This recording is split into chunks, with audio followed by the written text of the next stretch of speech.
Sige, mag-ila-ila tagamay. Fun facts. Number 1, I was born in Cebu. June 6, 1988, 5:16 a.m., Cebu Doctors Hospital. I forgot, I'm very sorry, the name of the OB who delivered me, but she is the mentor of my current OB also, who is Doctora Tremedal. The nurse that delivered me is my ninang, Tita Jeanette Croucher, who is now in Australia.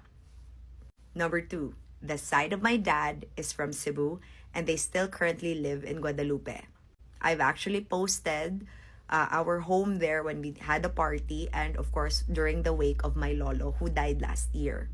My lolo is a judge, but he most of his career as a judge was done in Dumaguete. Tony moved to Mandaue because he is a legacy of his school. Ang pasabot sa legacy is he inherited that from my papa. My dad, his brother, their first cousin, and even my ninong, nga suod kay sa family, are all from the same school. And that's why na-inherit ni Tony og akong pag-umangkon nga si Nathan. Except si Tony ang naa sa Mandaue, then si Nathan ang naa sa isa ka, dili daw gid sila connected, but Sacred Heart Ateneo de Cebu and Sacred Heart Ihas pod si Nathan. As for Mandaue pod, ang connection ako sa Mandaue si Eugenio Owano Perez, na siya street diha. He is the father, he is my great-grandfather. He is the father of my lola. Okay? The mama of my papa. The one who is now currently in Guadalupe. Aside from that pod, si Lolo Tony nako is a mangkaw. Okay? Taga-karkar na siya nga mangkaw. But dili ang dato nga mangkaw ha, dili rami siya no yano, gikan sa karkar. Kaya syempre ni plaster yang kinabuhi og ni asenso siya pag uli naman niya Butuan. There are 3 cities that are very significant in my life. It's number 1, of course, Butuan, ka dito ko nagdako. Manila, because I stayed here for 10 years during my college years and when I started working. And then Cebu, because I grew up here, dili nga kanabitang I stayed here nga dugay, I stayed there nga dugay kay ko. I would spend my Christmases, and I even reviewed for my college entrance exams with MSA in Hacosalem. And there was a time nga every summer na apod mig Cebu. So karon lang gyud ngano nga ni move me, of course for Tony's education, and because I realized that everything I want to do is here in Cebu. Okay? Pasabot nga magka-build kog life nako that is away from my family sa Butuan, because I just want to be independent. I've always been a very independent person. And ang nakanindot manggod is that me and my brother naa nami sa Cebu. So akong sister na lang nga single ang nabilin sa akong mama ug papa sa Butuan, and of course my lola. Mabito to nag-contemplate na ako kung iuli ba na ako si Tony, because of course after what happened to my lolo Tony nga kalit-kalit pod. Syempre nagunahon na po ko sa akong lola kay masuod biagi ko sa akong lola sa Butuan, si Lola Lulu. But sakto pod kasi magiingon nga daghan na jud ganahan mo po yung ngano lagi dili ka ganahan, lami og pagkaon, barato, di ba? Tanang aktibidades available even sa Mandaue, maka-pilates ko, maka-pickleball ko, maka-aesthetic center ko, kanang na ako'y laaganan nga nindot, na itipsy super club nga, Diyos ko, kung gusto ko mo party at any time, na ay sinulog, na ako'y friends, na ako'y group of friends. And it is an entirely big community nga, you know, is untapped. Because again, I am building my life there. I am building my life because I feel like kanang bang wala nagyoy, I am not building a life in Mandaue ba nga wala nagyoy koy kuan of my family, because of course akong pamilya naman sa Cebu City proper. So kanang life namo sa Mandaue, amo agi na ni Tony nga amo ang gi-build. So mao na siya, just in case wala ka kibalo. If there is one city though that everybody assumes that didto ko, or no, it's Davao City. I never lived in Davao City except atong election, 3 months ko didto nagstay. But dili ka ma-consider na residente. It just so happens nga ginadaig lang ko, ginaangkon lang ko sa Davao City sa una, katong ginadaig pa nako si PRRD, which is wa man tanan na bag-o, but because lagi di na mo ko musuporta sa mga anak ni Digong, so automatically ang pinakagrabe mang insulto nako ang mga taga Davao na kay di na mo ko nila magamit. Kay di na biya ko mo apil sa kulto. But at the same time, I cannot blame Davao City. Ilahan na lang po ng problema.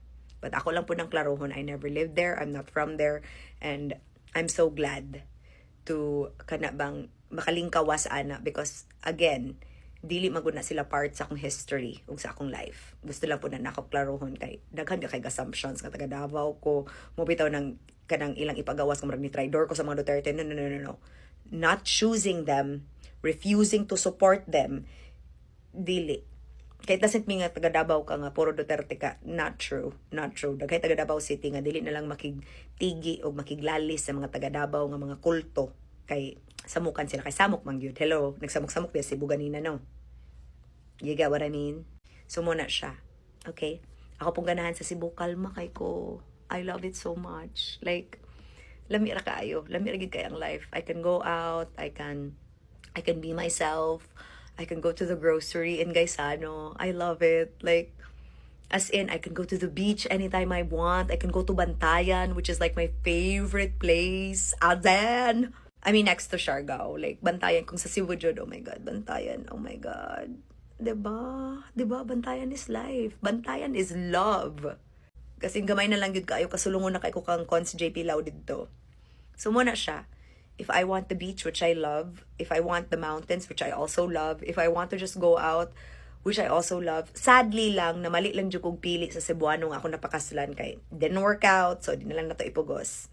And murag, lisod sa kay-date sa Cebu. Kay murag, the web. The food group in Cebu is, abotog na pa ba'y nabilin. But anyway, kuan ako, ni-graduate na na-trauma na ako sa Cebuano. Huy! I mean, ang wish magiduntanan na ako nung Cebuano giduntana. Pero sa tama na, adto ko sa mali nga Cebuano. So, di na lang nato pogson best. Kay the trauma is real. But, wala ako na trauma sa love. Ay! So, we shall see. Okay? Pero muna siya, guys. Okay? Ako lang ning klarohon. Nakigchika lang ko nimo. Kay katugon ako, actually. Gusto lang din ako. Like, I feel better now. Nagawasan ako akong kalagot sa nahitabo sa Cebu. That's why I feel so passionate about Cebu. Because wala magud kasabot ang mga taga Cebu. Kaya obviously, ang katong mga wala nakasabot, ang katong mga dili ganahan ako, ito katong grabe ka mga Duterte ng mga taga Cebu. But dili tanan taga Cebu Duterte. Kibalo jud ko ana. Kibalo jud mo balanse ang mga taga Cebu kay mga bright gid ang mga taga Cebu. O bisan pag unsaon ka loyal kintahay, ang mga taga Cebu kibalo maguna-huna.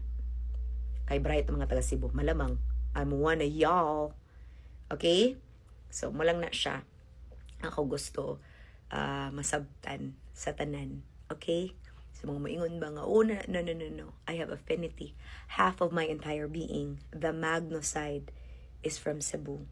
As hindi gina ma-erase. And like I said, wa pa na ako gidiscuss ang family tree. Kasi mga malarag mo nga pati Cebu province. Ginoo ko mga igagaw, mga, oh my God, napay Dalagit, napay Samboan, napay, huy, ayaw na lang jud guys, malangan yun ta diri. And yes, masakpan yun akong connections to kanang even politics. But ay mo gawala ka mga bedeli ko magamit na sa politika sa Cebu because you know I never talked about the politics in Butuan City, so samot, and I have already openly showed my support to GovPam, to Mayor Jonky, to Mayor Nestor. Dili gyud, dili nalang gi ko isa nga gilabhan nga politiko sa Cebu kay animalon magiputong tangkaga to. Sige na lang, kay duha day sila siya day ang asawa. But anyway, I feel very passionate about Cebu because it's my current home. And because I'm just simply coming home. Oh, di ba? Shit! So, mura to siya. Okay? Nakalearn na kag something new. Ay! Anyway, mura to siya. Bye!